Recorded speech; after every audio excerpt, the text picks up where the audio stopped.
상 주시는 부활의 주님이라는 제목으로 말씀을 함께 나누겠습니다. 예수님께서 십자가에 죽으시고 부활하시고 이제 많은 사람들에게 나타나 보이시게 됩니다. 먼저 베드로에게 보이시고 그 다음에 500여 형제에게 나타나 보이시고 그 다음에 야고보에게 보이시고 또 모든 제자들에게 보이시고 또 맨 나중에는 사도 바울에게 보이시고 이것이 고린도전서 15장에 기록이 되어 있습니다. 그리고 오늘 본문에서는 이러한 나타나심에 대해서 예수님이 제자들에게 3번 나타나셨다라는 내용을 구체적으로 오늘 설명을 하고 있습니다. 첫 번째 제자들에게 나타나 보이신 것은 부활하신 그날 저녁, 그러니까 안식 후 첫날 이렇게 됩니다. 이때는 10명의 제자가 있었어요. 왜냐하면 우리가 아는 대로 가룟 유다는 이미 자살해서 없고 또 도마가 이 자리에 있지 않았기 때문에 10명의 제자가 있었다라고 우리가 생각을 하고요. 그 두 번째 8일 후에 나타나실 때에는 그때는 도마도 있었기 때문에 11명의 제자가 있었다고 우리가 보고요. 여기에서 도마는 아주 멋있는 신앙 고백을 하게 됩니다.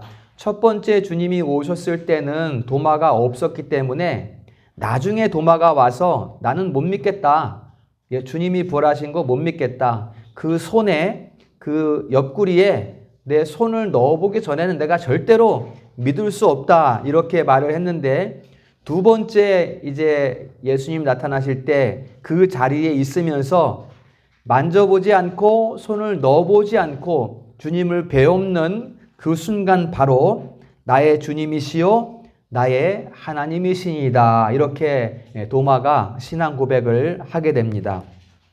그리고 세 번째는 디베랴 호수에서 이제 주님께서 나타나십니다. 이것은 오늘 다음에 21장에 보면 이 부분이 나타나고 있습니다. 디베랴 호수에서 나타나시는데 이때에는 7 제자가 있었어요. 그 7 제자는 베드로와 도마 그리고 요한과 야고보. 여러분 21장 2절 한번 볼까요? 이제 어떤 제자가 있었는가 하면 시몬 베드로가 있었고 디두모라 하는 도마가 있었고 갈릴리 가나 사람 나다나엘 그리고 세베대의 아들들 이 세베대의 아들들이 요한과 야고보잖아요. 그 다음에 이름이 언급되지 않은 2 제자 이렇게 7명이 디베랴 호수에서 주님이 나타나실 때 그 자리에 있었습니다.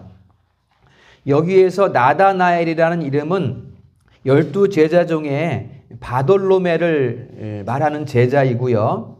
요한복음 1장 45절에 보면 사도인 빌립이 나다나엘을 데리고 예수님께 인사시키는 장면이 나옵니다.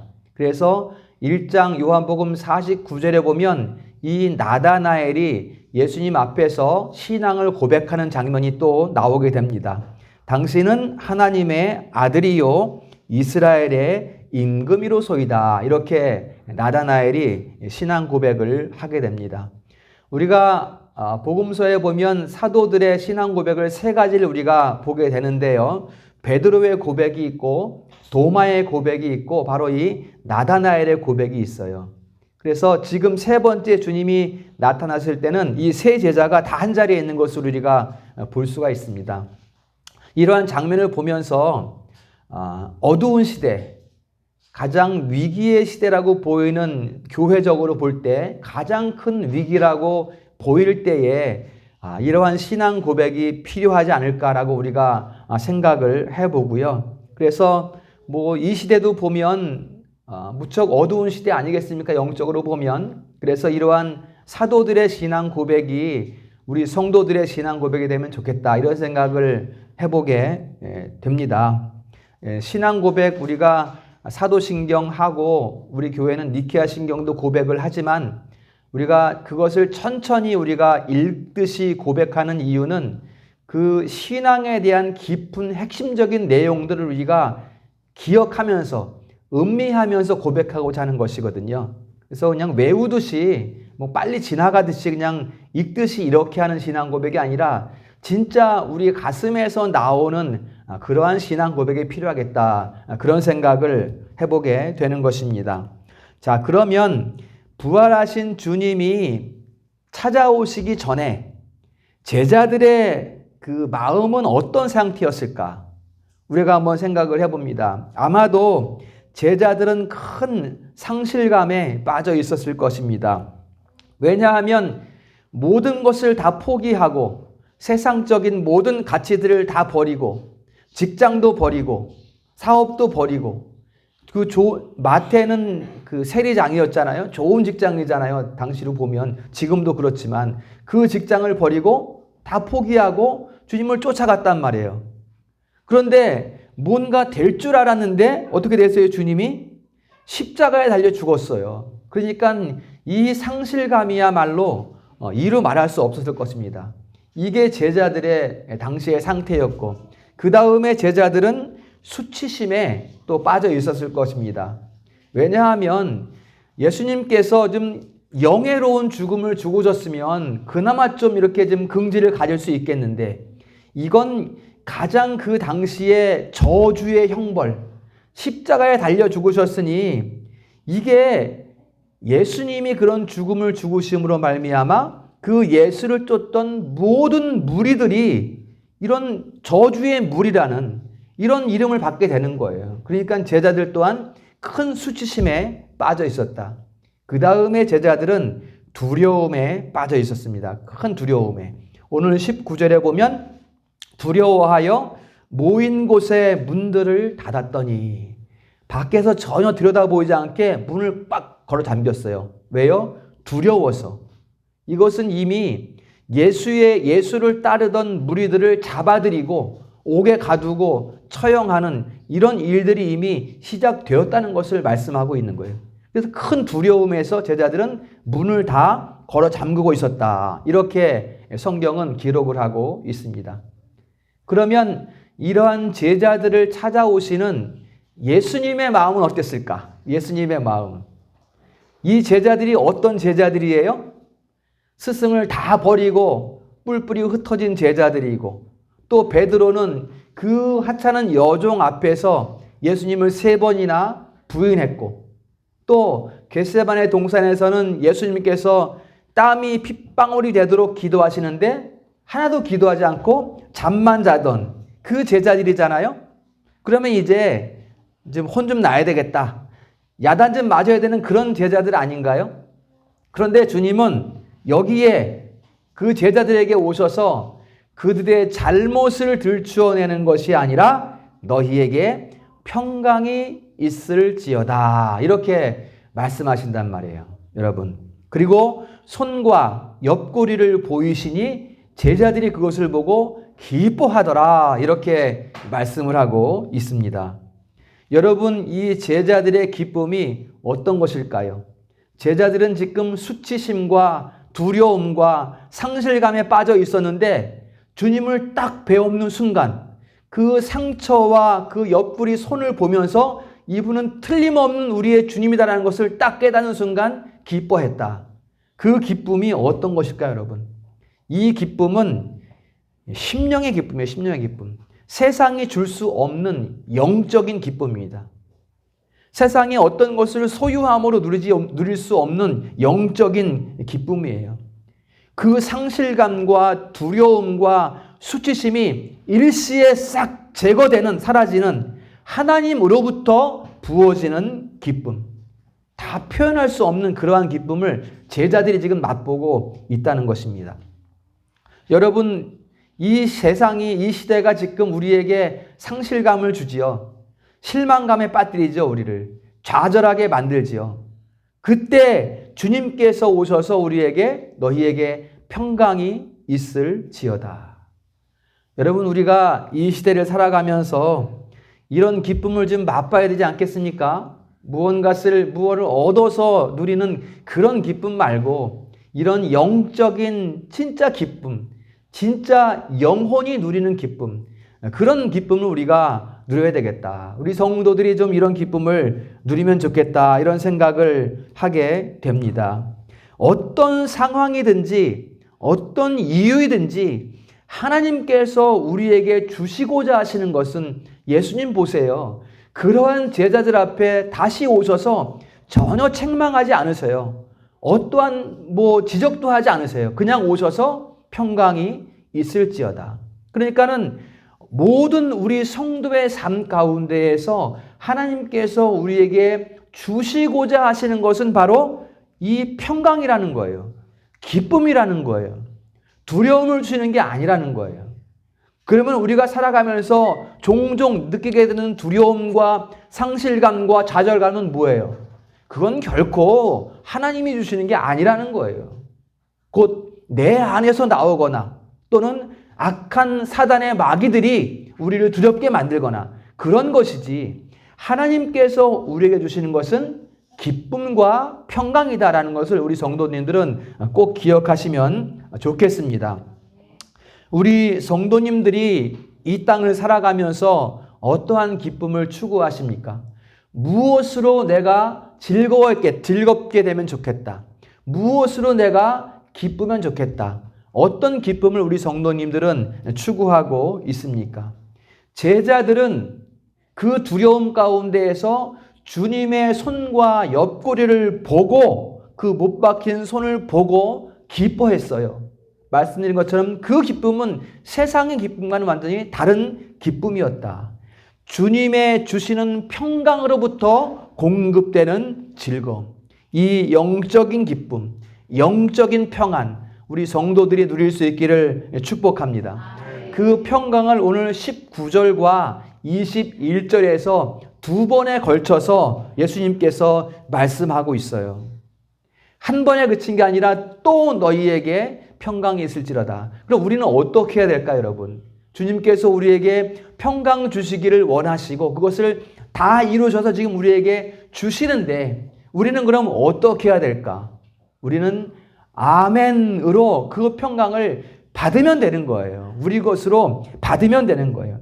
받아야 되잖아요, 여러분. 주님께서 주시는 것을 싫어요 할 것이 아니라 아멘하고 받아야 되잖아요. 뭔가 의심하고 쭈뼛쭈뼛하고 뭐 그런 게 있겠어? 살기 바쁜데 먹고 살아야지, 평강은 나중에 받을래. 이렇게 하면 주님께서 우리에게 공급하시고자 하는 그 기쁨과 즐거움과 안정감을 누릴 수 없게 된다는 것입니다.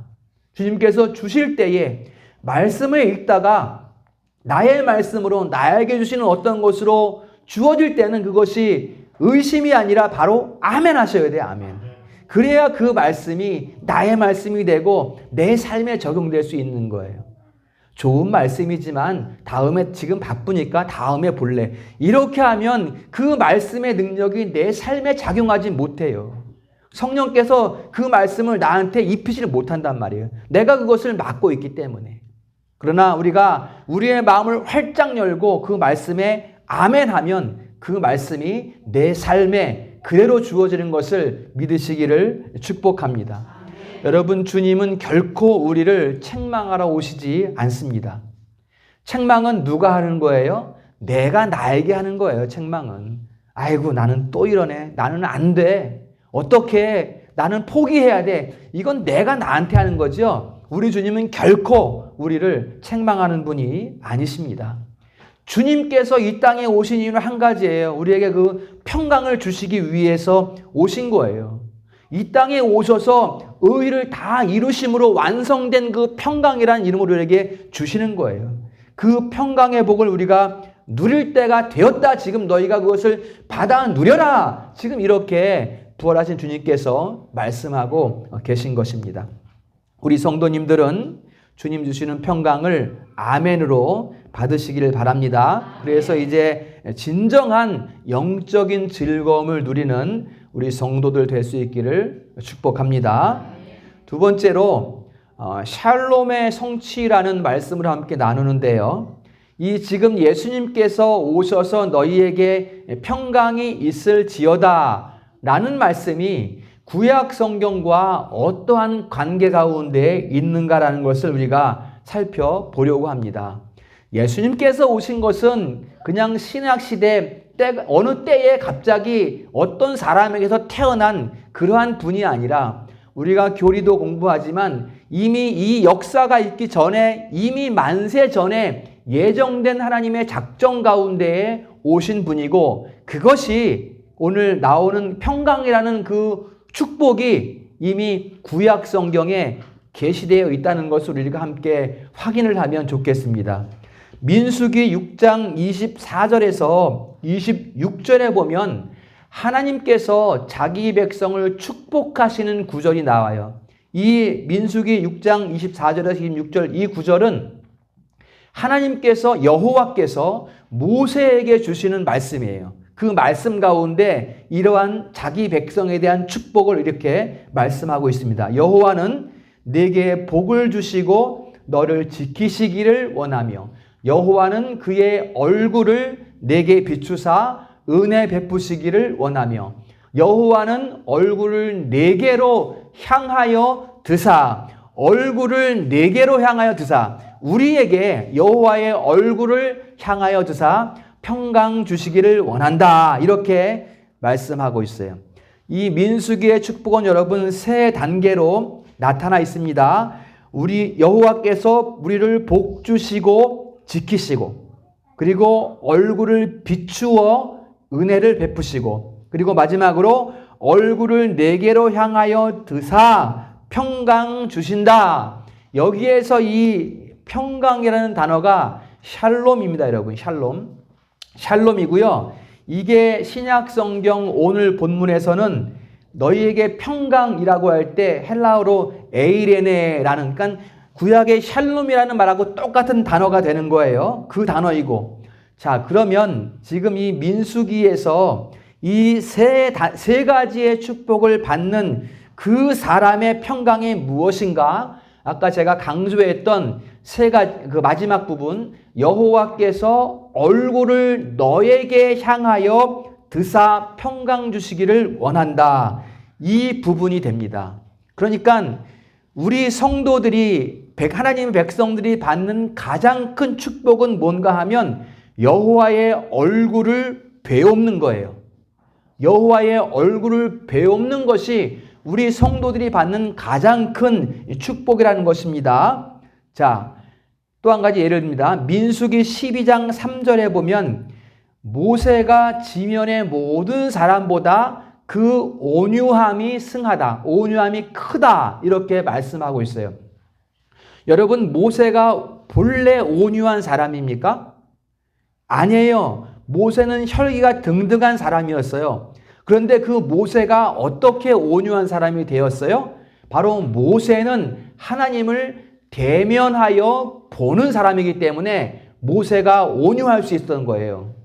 본래는 울그락불그락 막 삐죽삐죽한 그런 사람이었는데 여호와를 대면하여 보니 그 울긋불긋한 것이 다 깎여나가고 부드러운 사람이 되었다. 모세가. 즉 온유한 사람이 되었다. 어떻게? 여호와를 대면하여 보는 그이기 때문에 그가 온유함이 세상 사람보다 가장 크게 되었다. 이렇게 성경은 말씀하고 있습니다. 자, 여러분, 하나님의 얼굴을 베옵는다, 대면한다는 의미가 무엇일까요, 여러분? 바로 이것은 신약 성경으로 말하면 하나님과의 친밀한 관계를 의미하는 거예요. 하나님은 육체가 아니고 형상이 아니니까 얼굴이 없잖아요. 그런데 이렇게 표현하는 것은 하나님과의 친밀한 관계를 지금 설명하고 있는 거예요. 그것이 바로 샬롬, 평강의 상태라는 것을 말씀하고 있어요. 그러면 이 샬롬의 상태는 언제 있었을까요? 이 평강의 상태는 바로 처음 창조된 아담의 상태였습니다. 처음 창조된 아담은, 타락하기 전에 아담은 하나님과 매우 아주 가장 친밀함을 누리는 그런 상태에 있었다는 거예요. 그러니까 여러분, 아담의 자리가 뭐예요? 본래 아담의 자리가 그 자리란 말이에요. 그러니까 샬롬이라는 것은 지금 본래 나의 자리, 지금 울그락불그락한 뾰족뾰족한 그런 자리 말고 본래 둥그러운 온유함의 자리, 그 자리가 바로 샬롬이에요. 그 자리가. 지금 예수께서 오셔서 그 평강, 그 샬롬을 우리에게 주신단 말이에요. 본래 우리의 자리를 다시 찾도록 하신다는 거예요. 이 샬롬의 자리를 벗어나는 것이 여러분 죄입니다. 죄. 마귀가 하와를 유혹하는 게 뭐예요? 너 그 자리에 있지 마 이거예요 지금. 너 그 자리에 있으면 하나님과 똑같이 될 수 없어. 거기에서 나와야 네가 하나님과 똑같이 될 수 있어. 이게 마귀가 하와를 유혹하는 거거든요. 여러분 우리의 본래의 자리는 하나님과 친밀한 관계의 자리에 있다는 거예요. 그 자리를 벗어나는 것이 죄이고 지금 이 시대도 마귀는 우리로 하여금 그 자리를 벗어나도록 유혹하고 있다는 거예요. 뱀이 지금 여러분. 그러다 보니까 우리가 때로는 우리 자리에 있지 않을 때도 많이 느껴지게 됩니다. 우리의 마음이, 우리의 성품이 본래 우리의 자리에 있으면 온유하고 부드러운 그러한 성품인데 어느 때에 보면 울그락불그락 할 때가 있단 말이에요. 이것은 지금 즉시 우리는 깨달아야 돼요. 지금 내가 본래 내 자리에서 벗어나고 있지 않은가. 즉 죄의 자리로 나가고 있지 않은가. 이것을 우리가 즉시 생각해 봐야 된다는 것입니다. 본래 우리의 자리는 그런 울그락불그락한 죄의 자리가 아니라는 것입니다. 아담에게 하나님께서는 다 누리게 하셨어요. 가장 지혜롭게 하셨어요. 그러면 누리고 감사하면 되는데 그만 뱀의 유혹에 넘어가서 샬롬의 자리를 벗어나니 이제는 본래는 온유한 사람이었는데 온유한 존재였는데 이제는 그 내 자리를 벗어나니까 이제는 온유한 사람이 아니라 울퉁불퉁 모가 난 그런 사람으로 세상을 살아가게 되었다라는 것을 성경이 우리에게 가르쳐주고 있는 것입니다. 그러니까 이제 온유함에 있지 않은 본래의 자리에 있지 않은 사람의 상태가 어떻게 돼요? 이제는 판단하고 정죄하는 자리로 나가게 되는 거예요. 이게 타락한 인간의 모습이잖아요, 여러분. 우리가 너무나 잘 알고 있는 그러한 내용이죠. 내 주의, 내 주관, 내 뜻, 하나님이 베푸신 것을 누리는 게 아니라 내가 원하는 대로 세상을 훼손하고 만물을 파괴하고 죽이고 이런 것들을 당연하게 여기는 사망의 길에 들어가는 이러한 인생이 되어버렸다라는 것입니다. 그러면 이제 어떻게 할까요? 그럼 어떻게 해야 돼? 이제 인류는 그대로 사망의 길에 있을까요? 그럴 수 없죠. 이제는 어떻게 해야 돼요? 제 자리로 돌아가야죠. 어떻게 돌아갑니까? 우리 스스로 돌아갈 수 없어요. 어떻게 해요? 바로 그리스도께서 오셔야 된다는 것입니다. 한 번 오시는 것이 아니라 초림한 예수는 다시 부활하심으로 말미암아 여러분 이것이 바로 이사야서에 예언되어 있는 그 말씀의 성취가 바로 오늘 너희에게 평강이 있을지어다 이 말씀이라는 거예요.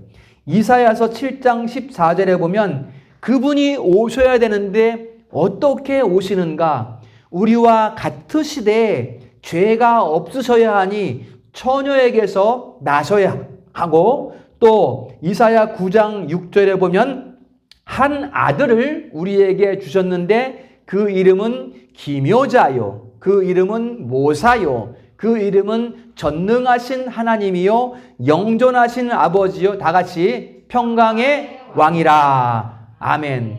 이 평강의 왕이라 하신 그분이 지금 이 요한복음 20장에서 그 평강을 성취하셔서 우리에게 주시는 그 예수 그리스도다라는 것을 말씀하고 있는 것입니다. 무엇을 위해서 그 평강을 주셔요? 우리의 자리를, 너희의 자리를 회복하라 이 말씀을 하시는 거예요. 지금 너희의 자리, 지금 너희의 두려움과 수치와 상실감에 빠져있는 그러한 삶의 자리가 아니라 이제는 부드럽고 온유한 너희의 본래의 자리를 회복해라. 이 평강을 지금 주님께서 우리에게 주고 계시는 것입니다. 회복하라는 거예요, 여러분. 회복하라는 거예요. 거기에 세상의 방식에, 세상의 뜻에 머물러 있지 말고 이제 회복하라는 거예요. 여러분, 우리가 이 세상, 이 만물 가운데, 특히 이 봄이라는 계절 가운데 여러분, 우리가 무엇을 배워야 될까요? 무엇을 배워야 될까요, 여러분, 우리가?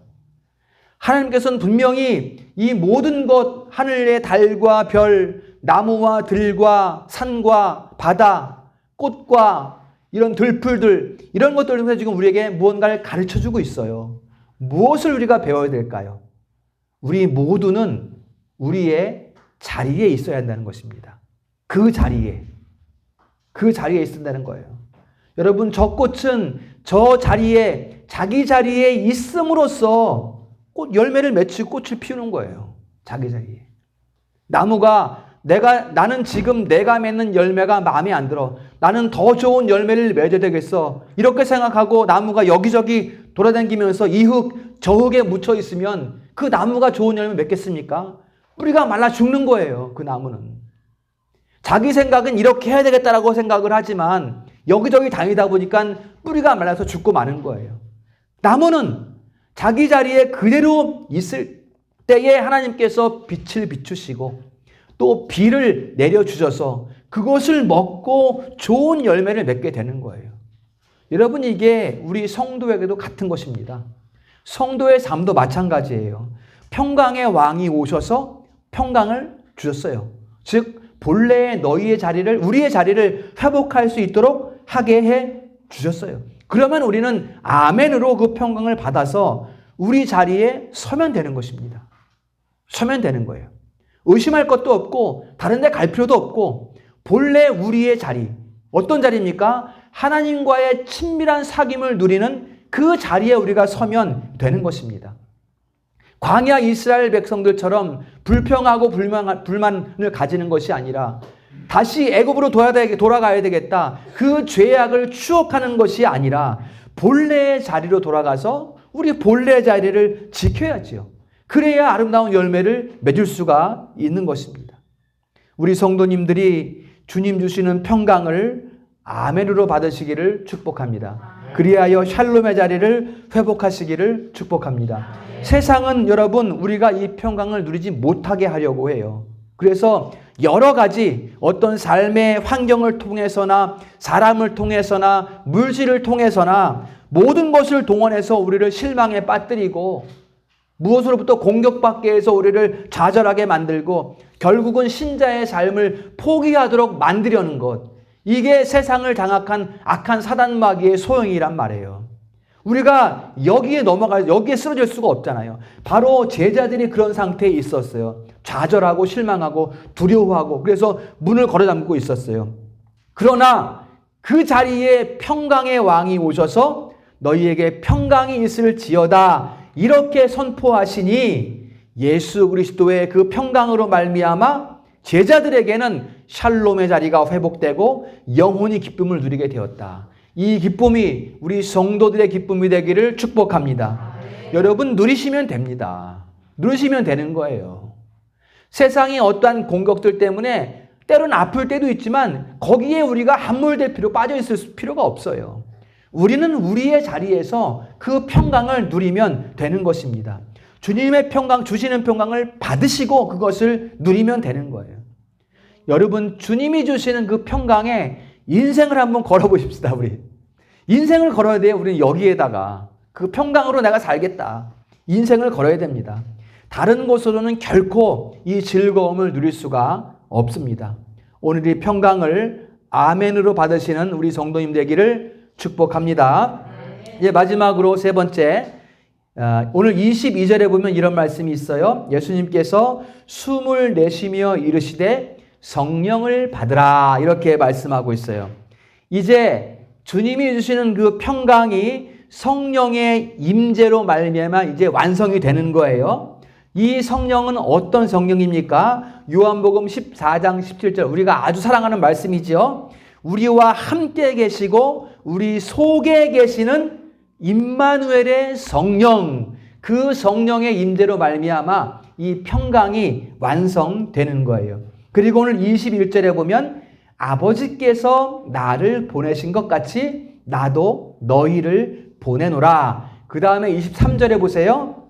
너희가 누구의 죄든지 사하면 사하여질 것이요 누구의 죄든지 그대로 두면 그대로 있으리라. 이렇게 말씀하고 있어요. 자, 여러분, 이게 지금 우리가 이 말씀을 어떻게 받아야 될까요? 물론 이것은 교회의 권세에 대한 말씀이거든요. 그러니까 죄를 사하는 권세는 그리스도께 있고요.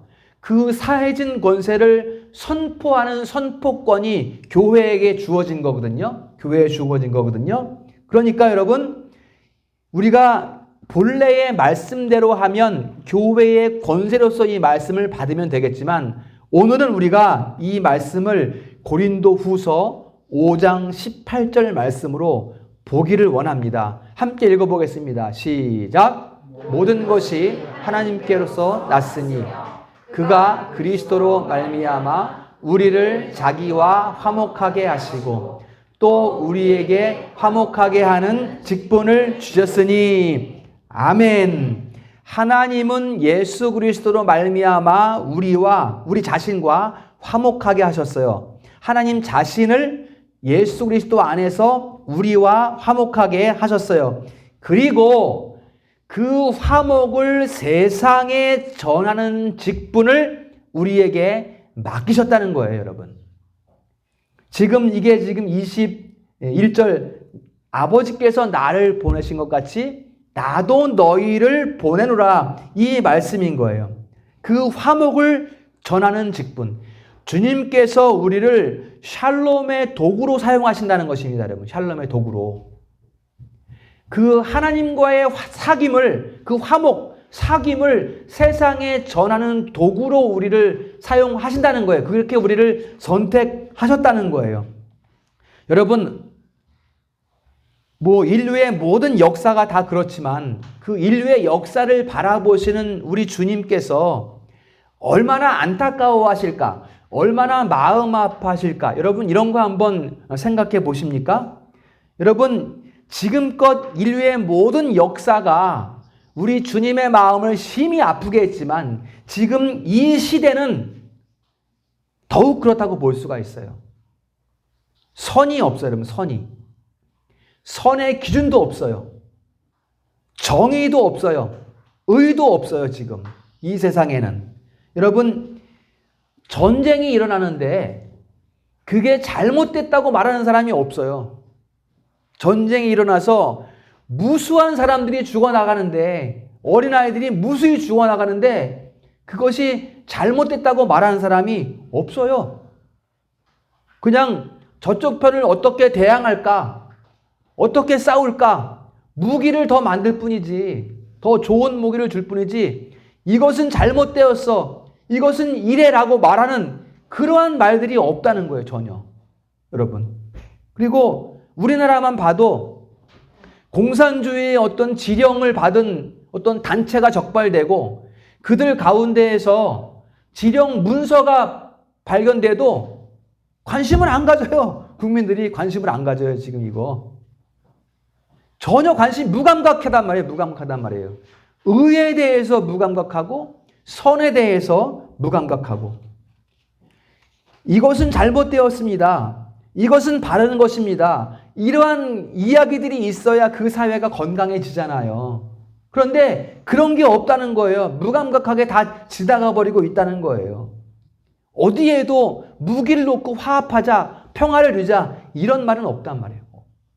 어떻게든지 내 것을 취하고 내 욕심을 이루려는 세상, 그것이 바로 이런 세상인데, 이러한 세상 가운데에 교회의 역사 가운데 수많은 우리 믿음의 조상들이 그 화목의 직분을 감당하다가 목숨을 잃었으며, 지금 이 시대 가운데에도 우리에게 맡겨진 화목의 직분이 얼마나 중요한 직분인가를 생각하게 하는 그러한 현실을 우리가 보게 되는 것입니다. 그러면 우리가 이 화목의 직분을 어떻게 감당할 수 있을까? 이 직분을 위해서 부활하신 주님이 우리에게 오신 거예요.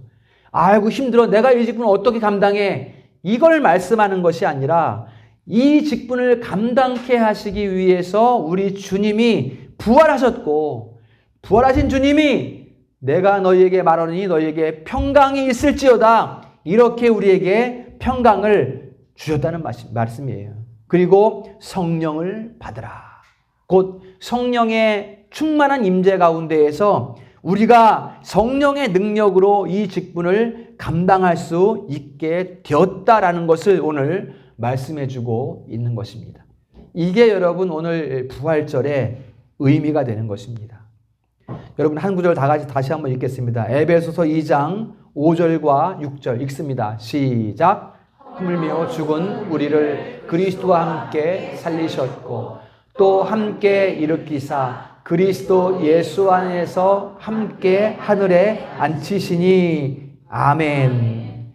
예수님의 부활하심과 함께 우리를 예수님과 함께 살리셨고 우리를 예수님과 함께 일으키셨고 우리를 예수님과 함께 보좌 우편에 앉히시니 지금 보좌 우편에 계신 우리 예수 그리스도가 우리와 함께가 3번 나와요. 여기 지금 그죠? 함께 뭡니까? 이 화목의 직분을 감당하고 계시다는 것을 말씀하는 거예요. 믿으시기를 축복합니다. 우리가 하는 일은 뭐예요? 다만 그 예수의 그 향기를 드러내고 그 예수님의 빛을 비추고 그 예수님의 편지가 되는 것, 이게 우리가 행하는 화목의 직분이라는 거예요. 여러분, 교회가 이 직분을 안 하기 때문에 세상에 이렇게 된 거예요. 사실은 교회가 이 화목의 직분, 예수 그리스도의 빛이 되고 향기가 되고 편지가 되는 이 직분을 행하지 않기 때문에 나의 욕심을 채우고 하나님의 자녀로 살아가면서 내 것을 쌓아가니까 지도자들이, 그러니까 세상에 이런 전쟁이 난무하고 의가 사라지고 선이 없는 이런 세상이 되어버리고 만 것입니다. 여러분, 우리가 그분과 함께 그분 안에서 살아가는 것이 평강의 삶인 줄 믿으시기를 축복합니다.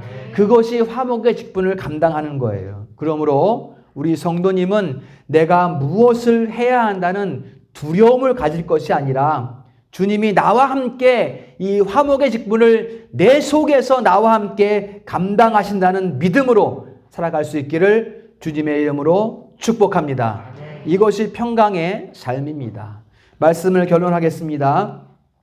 주님 주시는 평강을 누리는 것은 샬롬의 자리를 회복하는 것이고, 이를 위해서 예수 그리스도께서 이 땅에 오셔서 다 이루셨고, 그 다 이루신 것을 우리에게 임마누엘 성령을 부어주심을 말미암아 우리 삶의 그대로 이루어지게 하셨습니다. 이로 말미암아 우리는 우리의 자리를 회복하니, 이로 말미암아 우리는 화목의 직분을 넉넉히 기쁨으로 감당할 수 있게 된 것입니다. 우리는 우리 삶의 목표를 이 화목에 두어야 합니다. 우리 삶의 목표를 하나님과의 친밀한 관계에 두어야 합니다. 우리가 어디에서 무엇을 하든지 궁극적인 목표는 바로 이 화목의 직분을 수행하는 것이 되어야 합니다. 그렇게 할 때 우리 가정이 온전해지고, 이 화목의 직분을 우리가 감당할 때, 그리스도와 함께 감당할 때 우리 삶이 평안을 얻게 되는 것이고, 우리 모든 인간 관계가 온전함을 이루게 되는 것입니다. 오늘 부활하신 주님이 우리에게 주신 평강을 아멘할 수 있는 성도님 되시기를 축복합니다. 그리하여 온전한 평강을 누리며 화목의 직분을 즐거이 감당하는 우리 모든 성도 될 수 있기를 주님의 이름으로 축원합니다.